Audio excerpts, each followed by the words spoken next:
Well, welcome back to a new episode of the Truth Always Reigns podcast. I am Darth Brandybuck, and I'm here with the Tac Racc and the Political Memester. Guys, how you doing?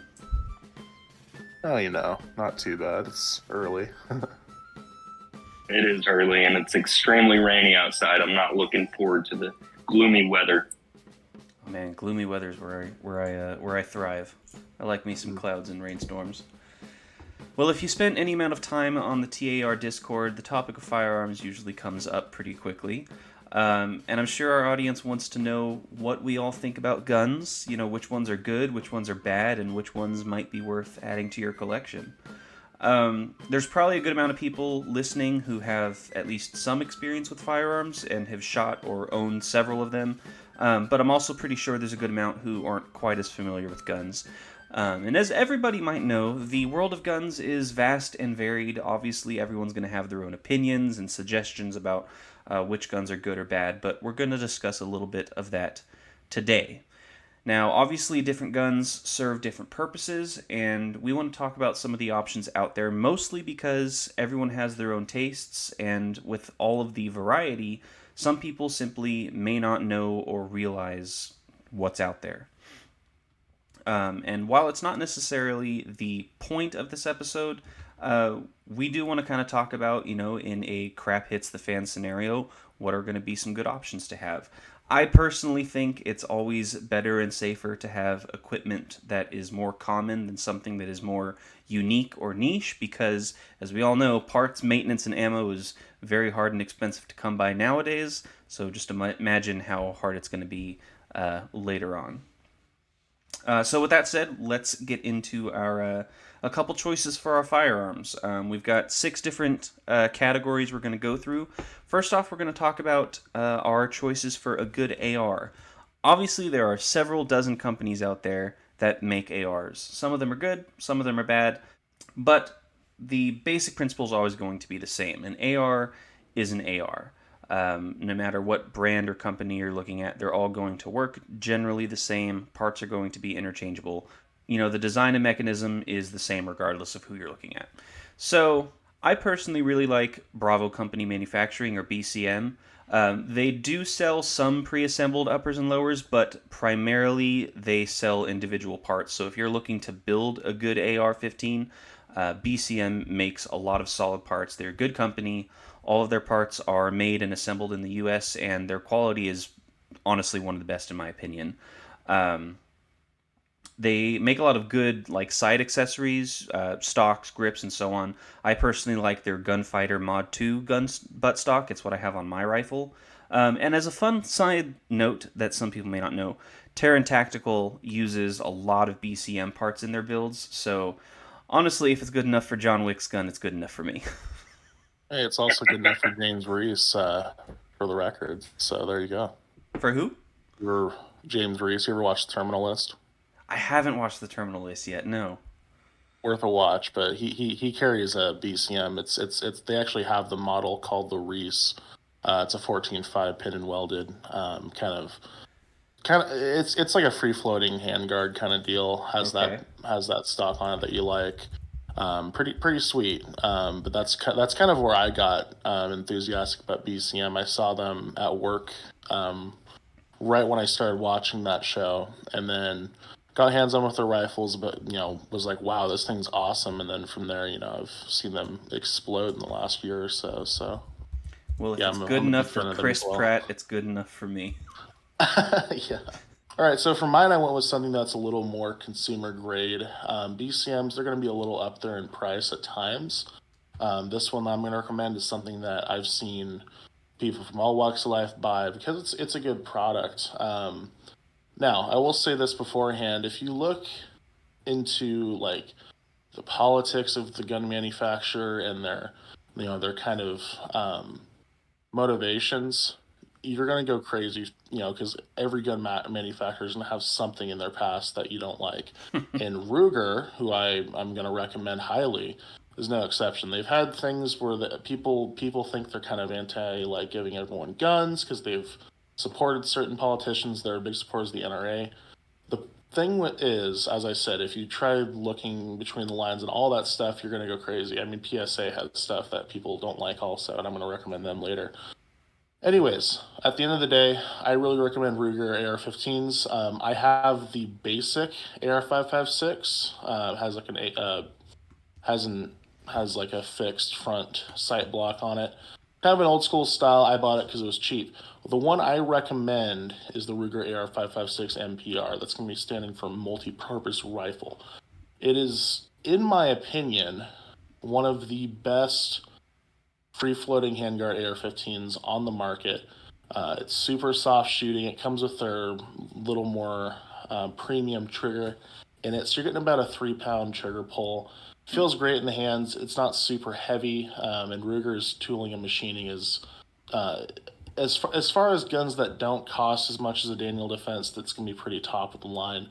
The only thing with this gun that I would change is I would throw an A2 birdcage on it because it comes with like this really weird muzzle brake that's just kind of a cheese grater all around. I can't remember what kind of style that is, but at the price point we're talking, which is going to be sub $900, it's going to be around $800.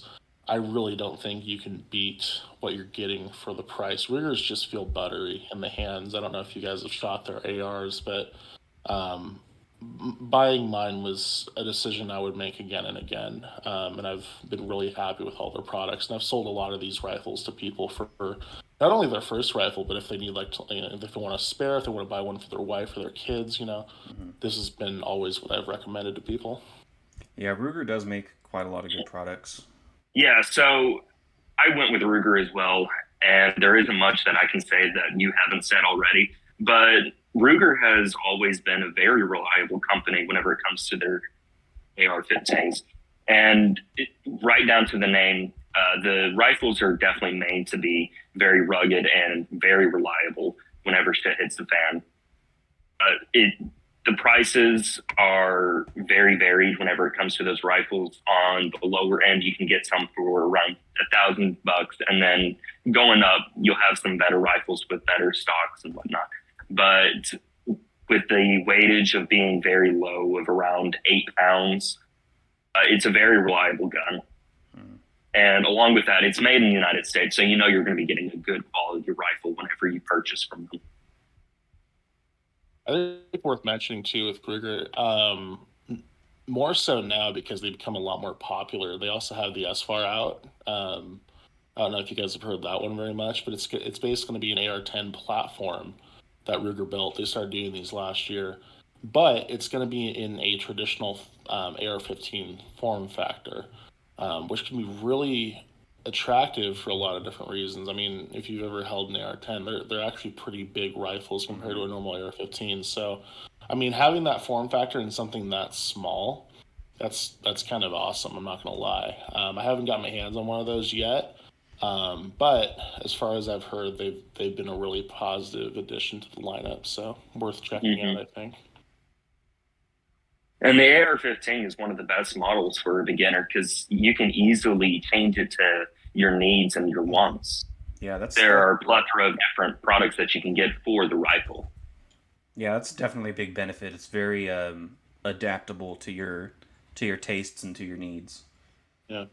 Here's a question for you guys. What's one if you were to get one upgrade for an AR-15, it could be optics, whatever. What do you think someone should put their money into just right off the bat? Yeah, I would definitely say get some better optics because a lot of the AR-15s that you'll get right out of the box, they'll either have iron sights or no sights whatsoever. So whenever you're going to go out and buy your rifle, make sure to do the research on what kind of sights that you're going to have on them. And a lot of people, they may be able to shoot with iron sights, but if you get yourself some better optics, you're going to be able to hit your targets from longer distances and with better accuracy than you can with iron sights. Yeah, I would definitely agree that a good optic is always a good place to start. I would say the next best thing to go for is to invest in a really good buttstock. A lot of ARs will probably come with a pretty basic M4 style collapsible stock, and those are fine. Those are good. There's nothing necessarily wrong with them, but there's a lot of good stocks out there. Magpul makes a lot of good ones. Like I said a second ago, BCM makes a lot of good ones. And if you can't shoot your rifle comfortably, then you're not going to shoot it well, in my opinion. You often hear when it comes to conceal carrying, if you don't have a good holster, then the amount of times you're going to carry is going to be low. And I think that's the same with an AR stock. If you don't have a good stock that you can shoot well with and is comfortable to you, you're not going to really enjoy shooting your AR at all. So I think it's an important thing to invest in something like that. Yeah, I think for my money, honestly, like we've said optics a lot. I mean, stock irons are good on an AR. They're usually good on an AR-15. They've been selling better and better ones with stuff now, especially Springfield. That's definitely an honorable mention for me for recommending a rifle. But they've been putting nice like metal iron sights that are like flip ups that are. I mean, that's a $50 pair of optics that you're getting on a rifle stock. But outside of just iron sights, I think one of the best things that you can invest in, especially in the parlance of what we're talking about, not just going to the range, but also preparing for what may be to come, or as Wrangler Star says, the coming struggle. I love when he says that. One of the best things you can invest in early, and this is something I've learned the hard way, is a good sling. When I first started building my AR-15 out, I went in kind of a completely different direction. I was trying to do kind of an old thing, which is funny because like now I'd be like, oh, just do this, it's easy, you know. Back then I was like, oh, this will be fine, you know. I'm running a bone stock AR-15, and I got a Black Hawk sling that I bought for $20, and I'm gonna be good to go. No, don't do that. Couple brands I recommend: Edgar Sherman design. That's one that I've gotten into lately. That's what I'm running on my 300 blackout build. I love that sling. They're about $40. They look good. They function really well. It's a great brand. Another one that I have experience with that I love, and this is kind of a generic recommendation, but it's because they work. Is your Blue Force Gear Vickers slings. These are, in my opinion, the best sling on the market. In a lot of different categories. You know, there's more budget versions like the Edgar Sherman I talked about. These are going to be like $60, but they're worth it. They just work. Everyone uses them. They're pretty plentiful, so if you ever need to like replace parts on them and stuff, or just buy a new one, you can find them at almost any gun shop that is a self-respecting gun shop, that is. But yeah, definitely invest in a good sling. It'll save you a lot of time and energy in the future because, instead of having to upgrade that later on and struggle with a crappy sling when you're at the range or when you're trying to, do transition drills, you'll have something that just works. And I think that's incredibly important, especially for someone that's new. You don't want to be that guy that's just struggling with his stuff when it's just basics like slings or iron sights and stuff like that. So put the money into it where it counts, and you will never regret it. That's the kind of way I put it. Right. And you saying that, it reminds me, there's this really good attachment that I found out about recently. It only cost you about like $1 or $2 maybe. So what you want to do is get yourself a wire metal coat hanger. Oh no. Whoa. No. In Minecraft. In Minecraft, right. Why did I know you were going to say that too? Someone was going to. And I feel like it needs mentioning, but everyone take our recommendations with a grain of salt. I think what's most important is to find out what works best for you. We're just giving you guys some suggestions. If you can, or if you have friends that have some of these things, ask if you can try them out, see if it's worth getting for yourself. And like I said, the most important thing is something that is comfortable and something that works for you. And something that's within your price range. Yeah. Don't go bearing yourself in debt for the nicest rifle that you can find. Whenever you can find something that's $30, dirt cheap, and will run you pretty good. Yeah, that's very true. Don't kill yourself trying to buy all the biggest and best stuff, because if you can find something that works, then that's good enough. As we say on my channel, don't become a loot drop for some dude with a Mosin Nagant. There you go. That's a good one. And now that we have gotten our AR suggestions out of the way, let's take a look at maybe some other rifles out there. Obviously, some people may not like the AR platform or are looking for something different, or maybe they don't live in an area where they can have rifles like that. So um, we've got some ideas for some other things to look at. If you're still wanting a semi-automatic rifle, I would recommend something like the Ruger Mini 14. It's a solid choice in my opinion. It's modeled after the M1 platform that rifles like the Garand and the M14 use, but it's chambered in either 5.56 or 7.62 by 39. It's designed and marketed as a ranch rifle, and it doesn't have a pistol grip on it, but there are a huge amount of third-party aftermarket parts you can get to customize the look and feel to suit your needs. And I'm going to add a bonus rifle here. If you're not looking for a semi-auto rifle, I'm a big fan of lever actions. They are solid guns. It's a very simple and easy to use mechanism. They can hold a pretty decent amount of rounds, and they come in all sorts of calibers. Obviously, a 30-30 or a 45-70 is going to have more stopping power and can take down any target you might find in the continental U.S. But smaller calibers like a 357 or 44 Magnum will still pack plenty of punch. Obviously, lever actions can get a little bit pricey. Marlins and Winchesters can be pretty up there. But Henry and Rossi make some pretty decent lower budgeted options as well. So those are definitely worth looking into, in my opinion. I mean, to continue the Ruger worship, if you will. um, Here I am. No, the thing with Ruger is that they build stuff that just works. They're plentiful. Their parts are gonna be in about any gun shop you go into, whether it be a tiny little pawn shop or it's a big box retailer. Pretty much everyone carries their stuff, and it just feels good. It feels more premium usually than it is priced to be. For my choice for a rifle, I think an honorable mention would be something like an American rifle. That's kind of their hunting line of things.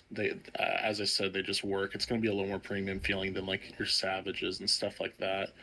Um, Specifically for our purposes, though, I really like the American Ranch Rifle series. Basically, what this is going to be is it's going to be a short barreled bolt gun in a variety of more battle rifle calibers. So what that's going to do for you is not only going to serve you in terms of having a very portable rifle that is Picatinny optics ready, that you can pack around, you can throw it in a pack. They're very light in a good way. Like they don't feel cheap. They just are easy to carry. And at the same time, it's going to be something you can feasibly pick up ammo for in most places. I mean, they come in 7.62 They come in 5.56. The caliber I kind of like for these is going to be like your 300 black caliber. I think 300 black has a really good kind of intermediate caliber cartridge. Has a lot of stopping power. The ballistics are a little funky. It's not going to reach out and touch stuff at as long as distance as like 5.56 or I think even in some regards 7.62 especially past about 150 yards. But you're still getting something that has a lot of stopping power. Can definitely take a deer and whatnot. Another caliber in these I really like is going to be like your 350 Legends or your 450 Bushmaster. And the reason I like those, besides the fact it's just a good cartridge, that you can get that stuff at Walmart, surprisingly. In fact, Walmart's about the only place I've consistently seen 350 Legend in stock. I think people just don't realize it's there. Or that it's I used to have a Walmart. customer at my yeah, exactly. Like I used to have a customer at the place I worked. I worked for NFL for a year, and he was always like, "Hey, you got 350 Legend." And if we ever got it in, I would save a bunch of it in the back for him, and I'd sell it to him. But I would always be like, I'd be like, "Hey, man, check out Walmart." And I'd go to Walmart after work, and he'd be there, looking for ammo, and they'd usually have 350 Legends. So, um, and I think that brings up a good point. Definitely shop for a caliber that's going to be, especially in this rifle category, shop for a caliber that's easy to find. There's so many different weird calibers in rifle that you can get and they're good. But like as I learned from having a Mosin Nagant for about 6 months, you can't have fun shooting it when you can't find the ammo for it. So Right. um, definitely something to consider when you're choosing something like this. Think ammo, think gettability, and then think how good that cartridge will serve you in the future. For mine, I went for the 300 Win Mag standard American model, and it's a very nice rifle. It's very cheap. Whenever I went for the research on my rifles and different guns on this list, I went for something that's cheap and reliable that somebody can get from the store. And with this one, it'll only push you back around $800 on the high end and $600 on the low end. But the thing with this rifle is that it's synthetic stock, and it has a soft rubber butt pad on it. And with the 300 Win Mag, it's going to have a little bit of a kick to it if you're not very comfortable with these kind of rifles. And you guys went for more of a, did you guys go for more of a hunting rifle, or what did you guys go for whenever you're thinking about this? I was thinking more just general, if you had to have one gun, one rifle to kind of do everything. Mm-hmm. That's kind of what I was thinking too. What's going to be able to defend yourself in a situation, and put food on the table. Mm-hmm. Right. With my rifle, I just thought only for hunting purposes. Now, this one will obviously be able to help you in a self-defense scenario, but I want for a rifle that could get you some good deer on the table. Mm. And the trigger on this one, it's very lightweight. It's only about 3 to 5 pounds full weight. So just about anybody can use this rifle. The only downside with this rifle, however, is that it does not come with a scope for many of the models that you're going to be finding in the stores. But it does have a very easy scope base. It's one piece. So find yourself a good scope for it, and you'll have a very decent rifle. Cool. And on that topic, you mentioned not having glass on the rifle. I wanted to pull this up because I think this is actually a pretty good option, especially if you're a little limited on budget. I've heard a lot of people say, if you're going to buy a rifle, make sure you're spending about the same amount of money you spend on the rifle as on your glass that you're putting on it, especially on a hunting rifle. And that's really easy to do, but there's a lot of good options out there that are going to be rifle glass combos that I think are worth mentioning here really quick. I think like you're going to see a lot of these like from Savage, and Savages are fine rifles. They make them up in Canada actually, a lot of them. The problem with Savages though, the bolt mechanism is kind of weird and it's a little loud, and I don't like that. I feel like that can kind of be a detriment to your long-term usability of that rifle. Personally for me, of all the kind of scope combo rifles you'll see, because there's kind of a specific segment of these. Like on the low end, you're going to see things like your Mossberg Patriots. That's a rifle I really like. I almost recommended it. But that scope rifle combo is going to be, sitting around $500, $600, and you're getting good, glass on a good rifle. You're getting usually Vortex optics on that. You're going to be doing really good work with that, in the long run. Even if you want to upgrade your glass eventually. Another one on kind of the higher end I've seen is oh gosh, why am I blanking? Let me redo that really quick. I'm sorry. I totally forgot what I was going to say. No, and in that spirit, I think worth mentioning is the optics rifle combos. Usually you see people kind of recommending you spend as much on your optic as your rifle, and there's some good options out there. You're going to see a lot of stuff from Savage with kind of more budget scopes on them, and those are fine. I think Savages, they're a little weird to shoot. Their bolts kind of catch differently when they cycle, and they're kind of loud, which I think you're going to get varying mileage out of that in the long run, especially for hunting. You want to be as quiet as possible.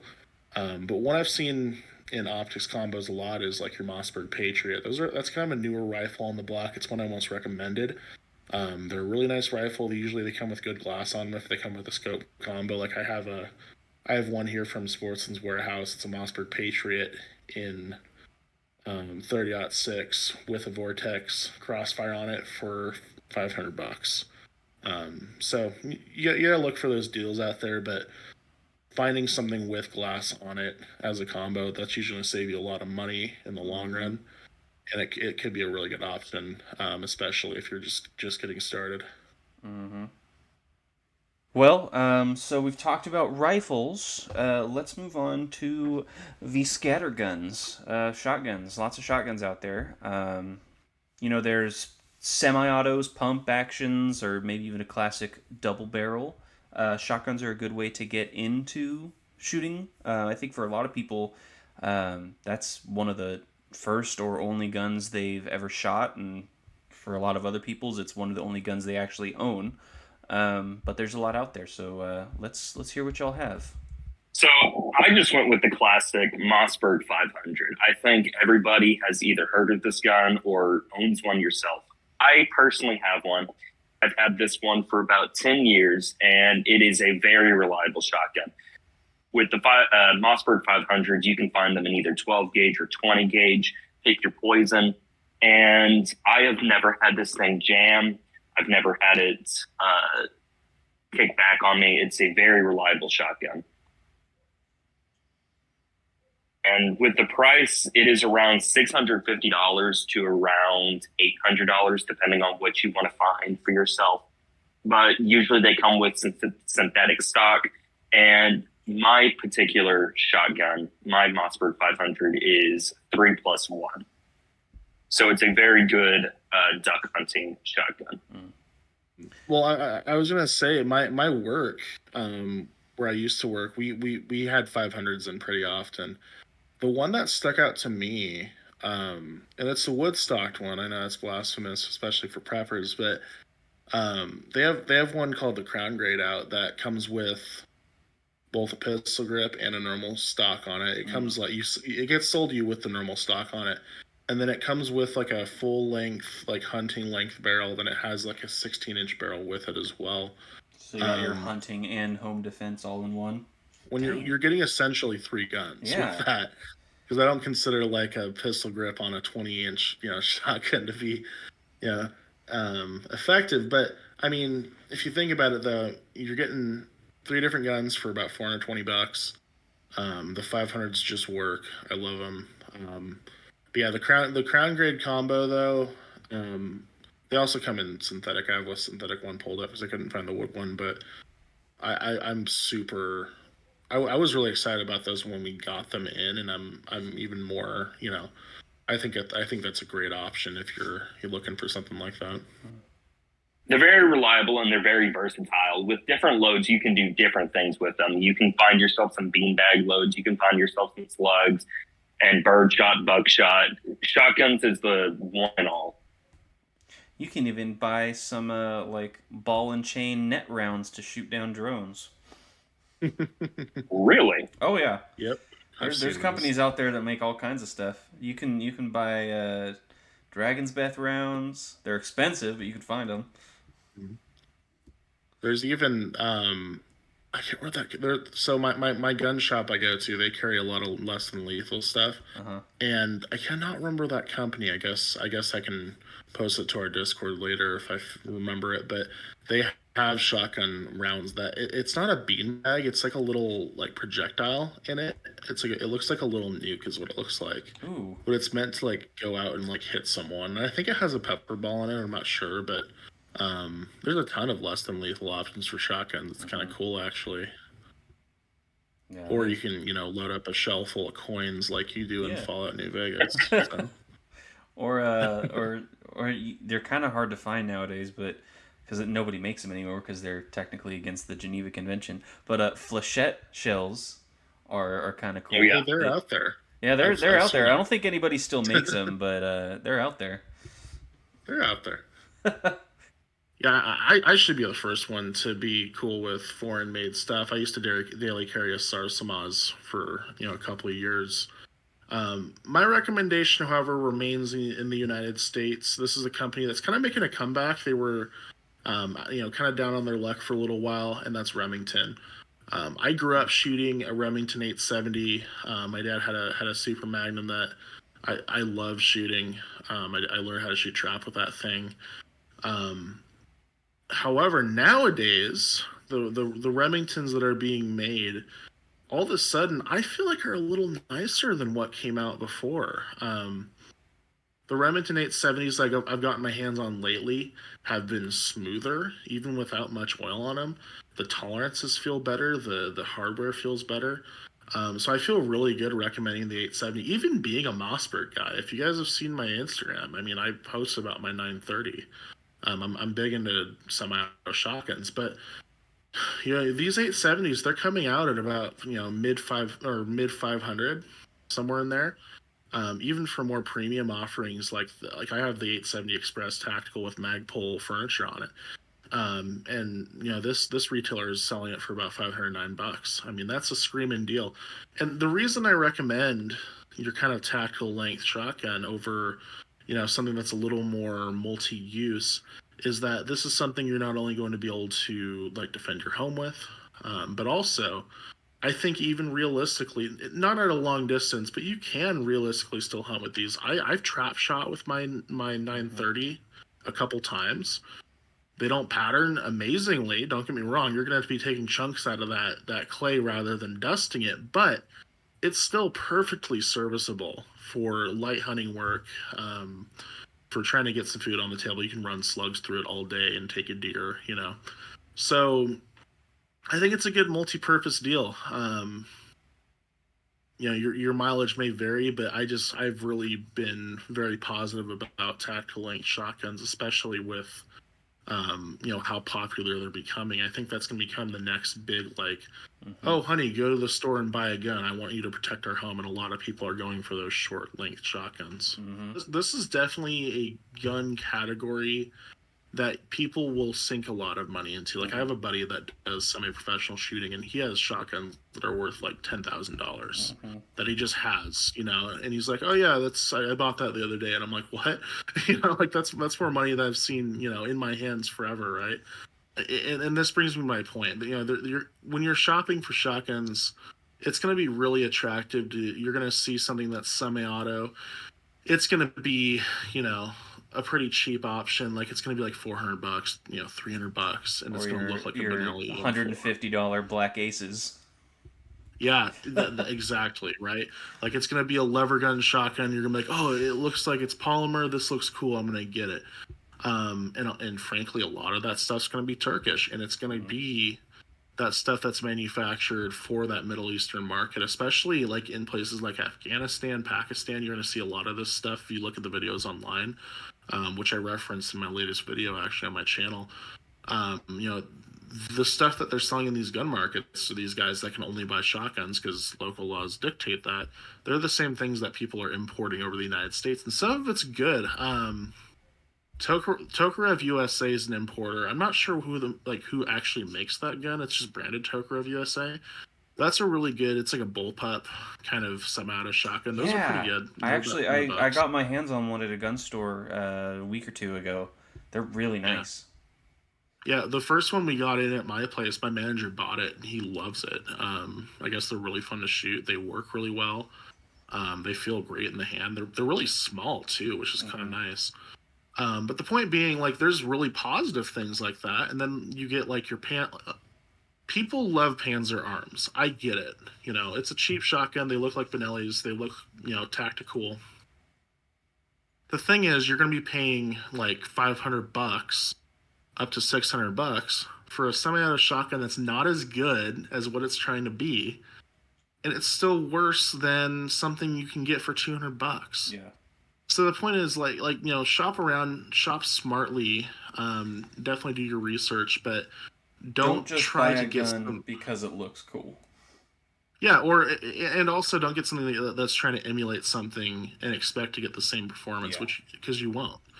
And that's something I really try to emphasize. And there's options out there that kind of replace those things that are more expensive, for instance, I have a Mossberg 930.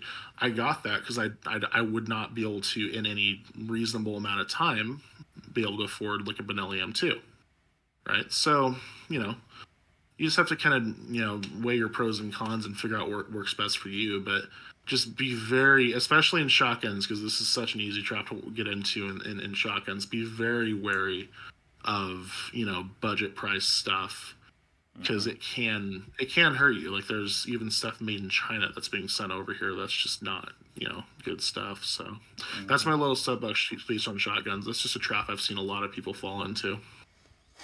We talked about rifles and we talked about shotguns. So I want to hear what your guys' options for pistols. So I personally carry the H&K P30. I love it. But if I had to choose a different handgun, I'd probably honestly go with a Canic right now. Never actually shot one, but I have held plenty of them. I've got to play around with them. I love the look and feel. And just judging by the amount of people that have bought and used them in the relatively short amount of time they've been in the US, they're obviously doing something right. So I also really like how you can find them for a pretty decent price, and they make a bunch of different models with all sorts of sizes and barrel lengths and whatnot to cater to all kinds of different needs and applications. Back when I was working as a firearm salesman, we sold Canics like hotcakes.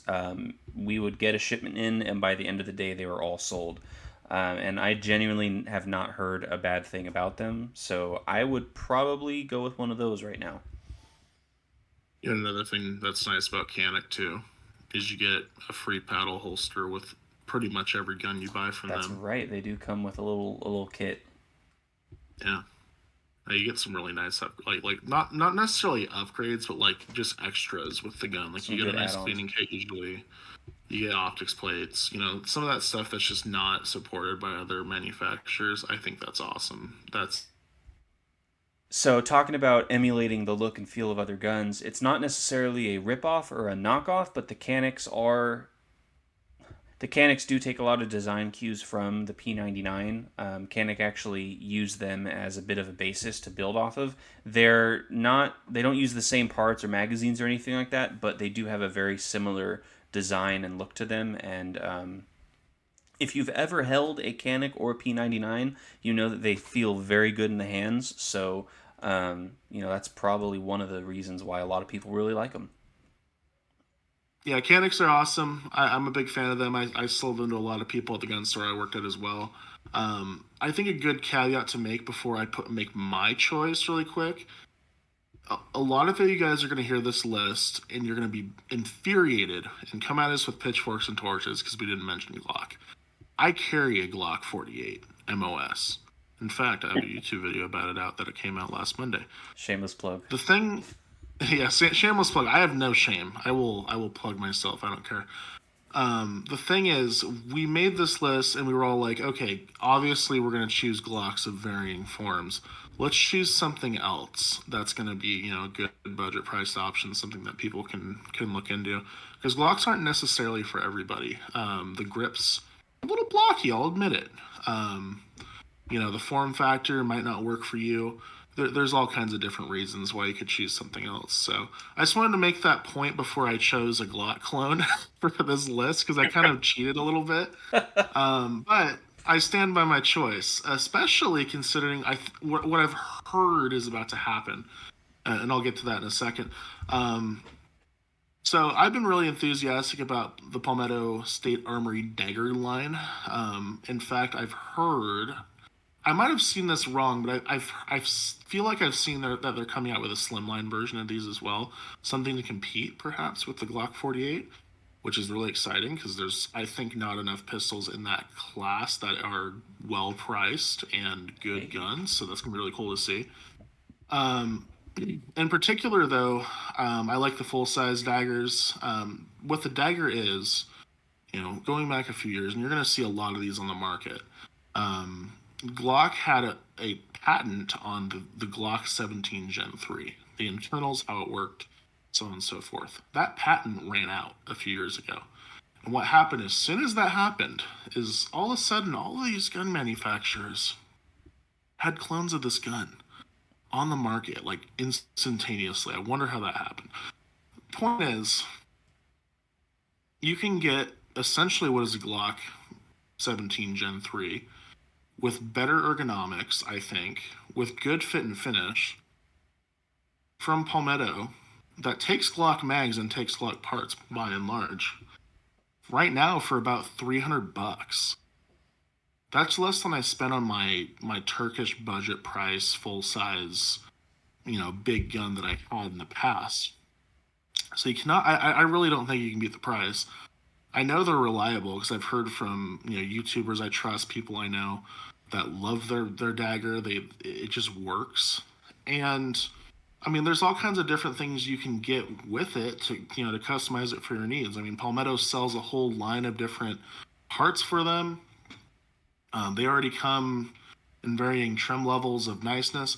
The point here, though, that I want to make, especially considering I'm talking about Glock clones right now, is take something like this, and this is something I feel a lot more comfortable with versus getting an upper parts kit and buying something like a Polymer 80, or trying to 3D print a lower. At the end of the day, you're gonna, granted it's serialized, that's a whole different topic altogether, but you're gonna get something that I think is just as positive, if not just as good as another Glock clone, unless it's like a Shadow Systems or something, for about $300. And they also just came out with a like a 5.7. They call it the Rock. Did they really?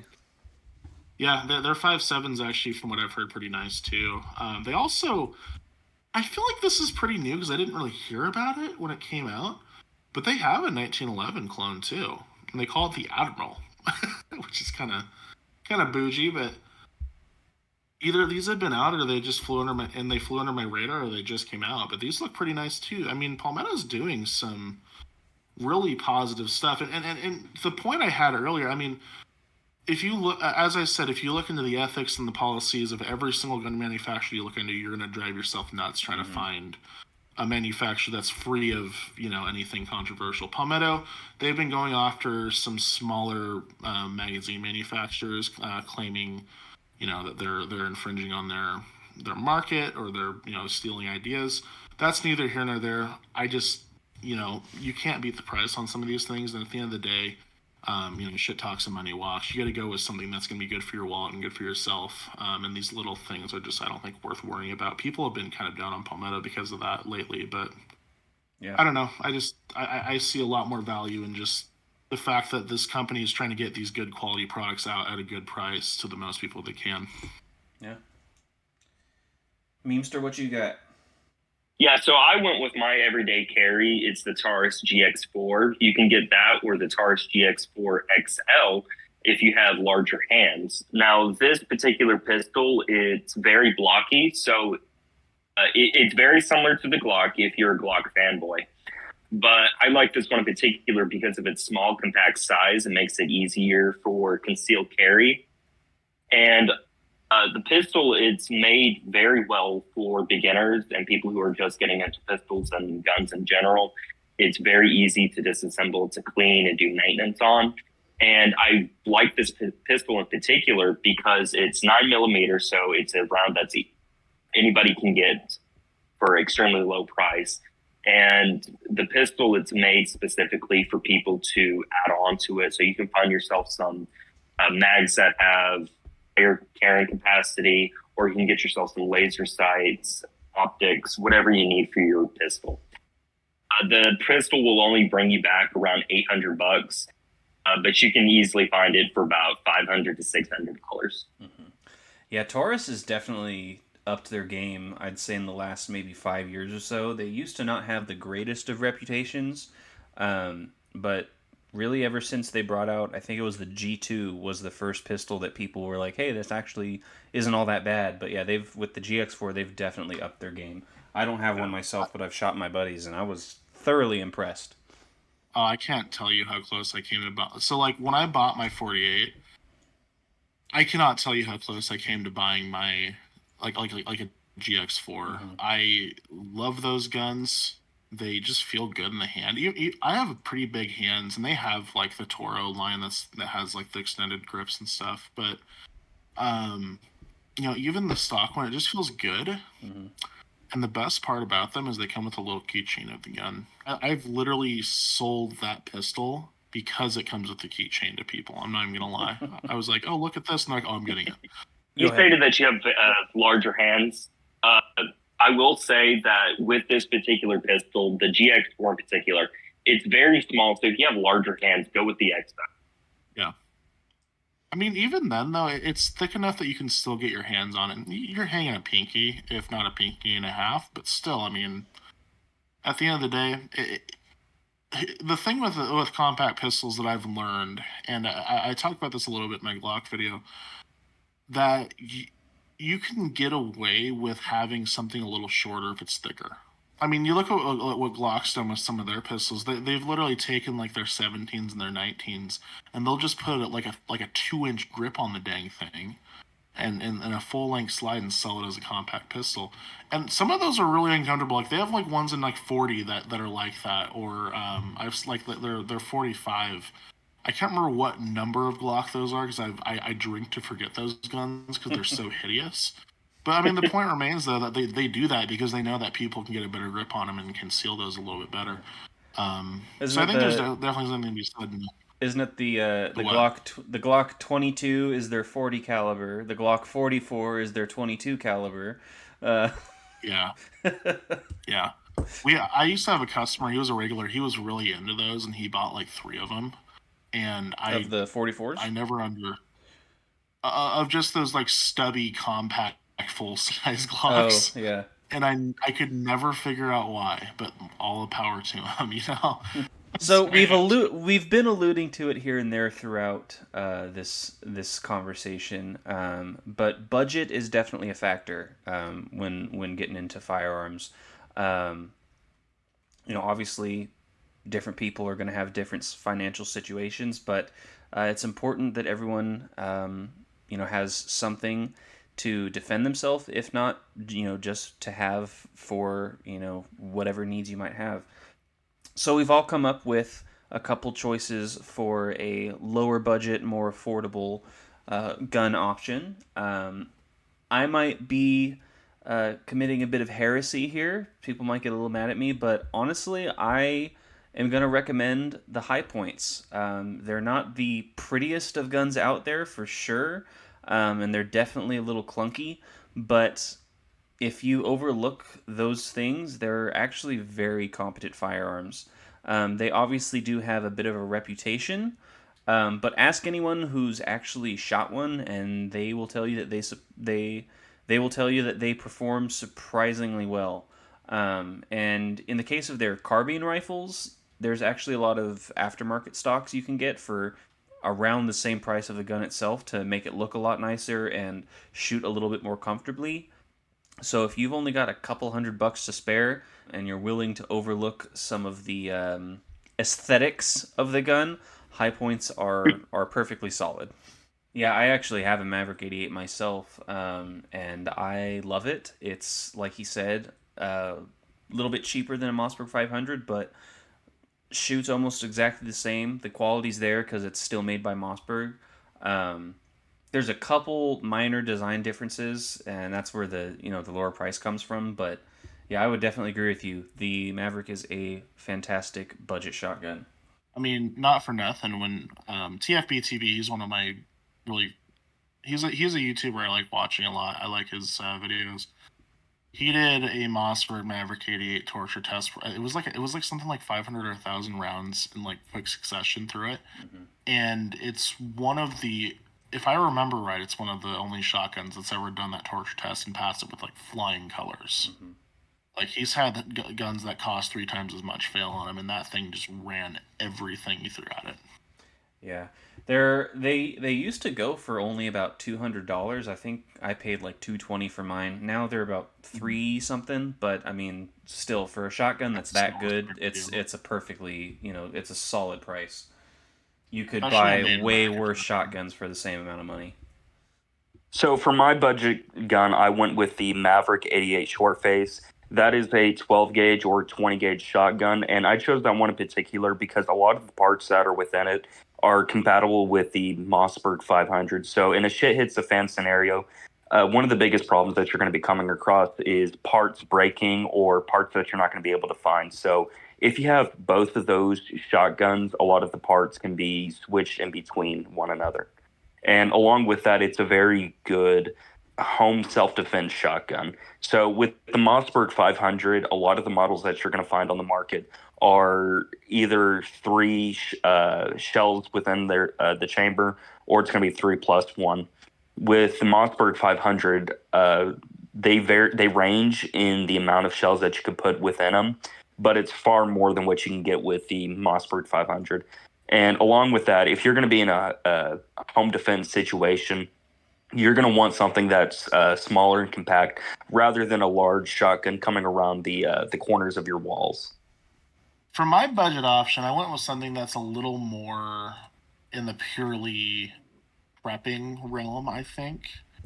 And it's something I'm shocked that, number one, I'm shocked that more people aren't into per se, because it's just kind of cool. It feels like it's from Fallout. And another thing too is I frankly haven't seen a lot of them in stock lately, and their website kind of reflects this. And that thing I'm talking about is the Chiappa Little Badger line of guns. And I say line of guns because there's a lot more to it than I thought. I'll get to that in a second. But the point is, you can get a little bit of background, I guess. The Chiappa Little Badger, it's essentially an angry coat hanger. What it is it's a break action single shot survival rifle.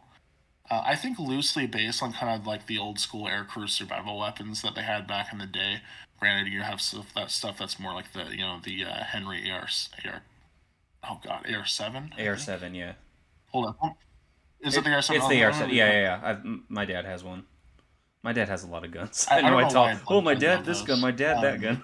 My dad's gone through a lot of guns. It's like me in elementary school. Yeah, my dad's got a Remington 870. I'm pretty cool, brother. Anyways, what I think these are is they're kind of based off of the old school aircrew survival weapons that were used back in the day. Granted, they use stuff that's more like the AR7 now from Henry, but what these are is they're simple break action survival rifles. They come in a variety of small calibers, and even now, these just came out. They had to, because these were not here when I was researching this video or this podcast. They have a line of like intermediate to larger caliber stuff now too. They have a 30-30, they have a 350 Legend, and a 410 break action gun that's just like the Little Badgers that are out now. The Little Badger I like, and I talk about these kind of as a blanket statement because they all cost around the same price. You're looking at a high 300 to a mid 200 price point for especially the Little Badger. The bigger ones are going to be looking at the 410's 219 and then up to like 354. So still that's a pretty good price point for what you're getting. But the one I like personally is the 22 Magnum version. 22 mag is going to do a lot of heavy lifting for small game hunting. I've heard, I'm not saying this is going to be the case every time, but I've heard of people taking deer with 22 Magnums. If you ever read into the wild, Chris McCandless does that to a moose, allegedly, somehow. That's pretty crazy. But 22 mags can get the job done. It's going to be good enough for and I say this with much emphasis, light self-defense work too. The Little Badger, as I said, it's break action. You put a round in, you shoot, you reload. It has a little rack for ammo on the back end of it, so you can carry a little more ammo, ready to go on the gun. And essentially all it is it's a little, hunting rifle.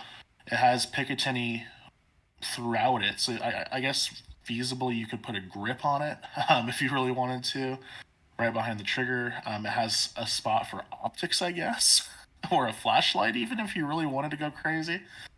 But at the end of the day, it's something that folds down, it's compact, they're cheap, they're simple, and it's going to be something that is going to be a really positive buy for something like a bug out bag, maybe something to have in your car.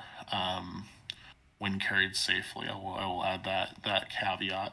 But there's a lot of uses for these, I think, and the price point, I just think they can't be beat, especially by other things at that price point of comparable form factor. In terms of quality and in terms of utility, I think it's one of the better budget price survival guns on the market. It's also threaded barrel too, which is worth mentioning. That's kind of cool. It sounds very similar to like the Henry U.S. survival rifles. It's not dissimilar. The AR-7s, they fold down into their own stock. It's definitely made for the same purpose. I think a really positive thing with the AR-7s is they are semi-auto, which is really nice. I would say they're cousins less than competitors, though. This one definitely has a different function than the AR-7. I mean, the AR-7, when it was developed for the XB-70 Valkyrie program. And, it was an aircrew survival weapon. So, I mean, it's not only going to be doing hunting, service, but it also could feasibly be a self-defense weapon, too. That's going to be more of an all-arounder prepper gun. This is going to be more of a, like the old dude with a beard that only, that makes you smoke backwoods when you're in the deer stand that's trying to kind of get his family somewhere and get him a rabbit. That's what we're seeing with these, versus something a little more heavy duty, if you will. This is your emergency backpack gun. Yeah, this isn't something you're gonna be like operating with, like, unless you're just crazy and have like some memey, Call of Duty build. But yeah, I'm really positive about these. I think they're a good weapon. I think the price point's great.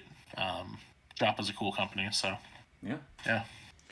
Okay, so we've talked about the practicality of all of these guns. We've talked about the benefits, but I'm sure our listeners are wondering if there's any wild cards out there. Just like some crazy wild choices, or maybe just an extra bonus to one of the categories we already named. And we do have some of those. So let's talk about some wild cards. So you guys have heard me say that I'm a bit of a sucker for comm block guns. As bad as the Soviet Union was at running a government and an economy, they made some pretty darn good guns. And one of the guns at the top of my list is the Tokarev. It was basically Russia's answer to the 1911, and it obviously doesn't have the same legacy as the American counterpart, but the Tokarev is a very solid gun. Nowadays, the original Russian models can be really hard and pretty pricey to find, but Zastava out of Serbia and Kajir out of Romania both make their own versions, and both are really good. And surprisingly, those guns and ammo for them are actually a lot easier to find and more affordable than people would realize. A lot of companies out there still actually make 7.62 Tokarev. And a fun fact about that round that a lot of people may not know is that 7.62 Tokarev has been proven to be able to shoot through body armor up to level 3A. So I guess do with that knowledge what you will. But yeah, the Tokarev pistols, the Romanian TT-33s more specifically, I think would be a great option. I don't have one personally, but it is at the top of my to-buy list.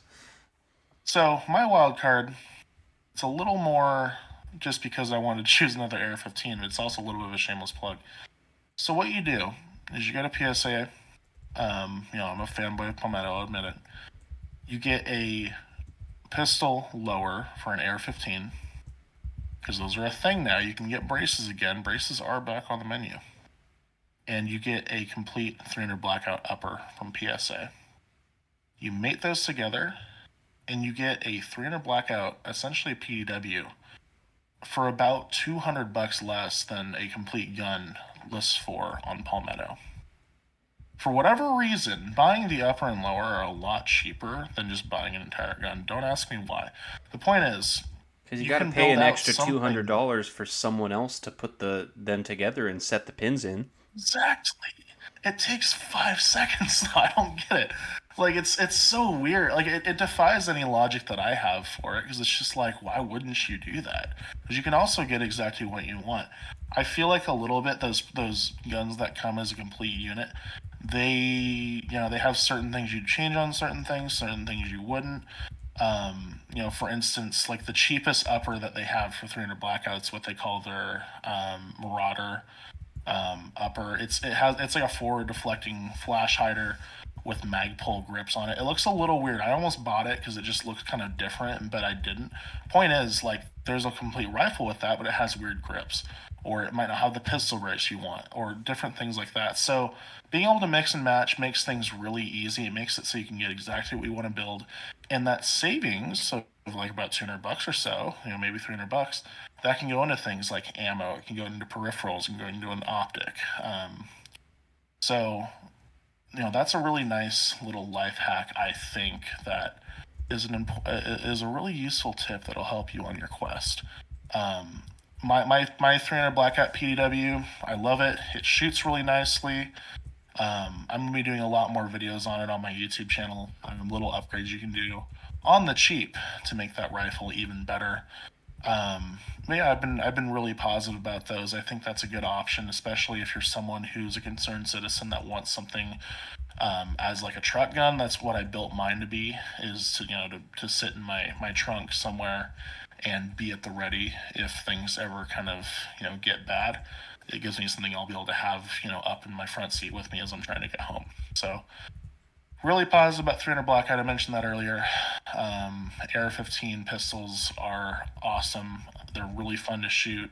Now that they're legal again, take advantage of that while we can. Because who knows, there might be legislation that comes out soon that limits those. There's already been attacks on the Second Amendment, even in the last couple days. Chuck Schumer tried to put out an assault weapons ban last night on the Senate floor. Is Chuck Schumer a representative or a senator? I can't remember. He's the Senate Majority Leader.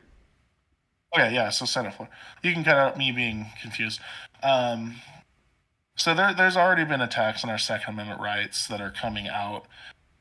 So take advantage of these laws not being, stinky poo-poo while you can, and build something super based. That's all I got for you. Yeah. Yeah, for my wild card, I thought that if I'm gonna have to have like 4 major guns, I'm gonna want an AR-15, I'm gonna want a pistol, and a shotgun. But for my wild card, I thought if I'm gonna be in the shit hits the fan scenario, I'm gonna need something that's small and compact and can get some small games. So of course I went with a 22. In particular, I went with the Ruger 1022.